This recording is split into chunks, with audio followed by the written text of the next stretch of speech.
Sicuramente questa scuola ha un'importanza enorme per ST.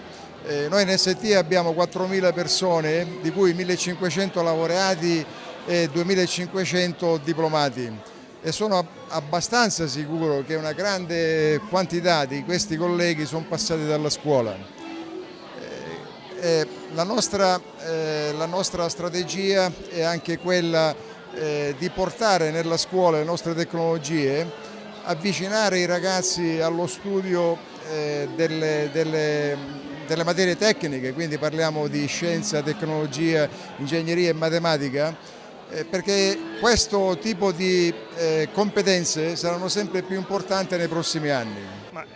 Un istituto come il Marconi rappresenta per i ragazzi nel territorio catanese un punto di lancio, un trampolino verso le aziende. Nel caso specifico la formazione che viene data all'interno degli istituti professionalizzanti come il Marconi è molto orientata a quelle che sono le professioni che vengono ricercate dal mercato in questo momento, che sono le professioni digitali.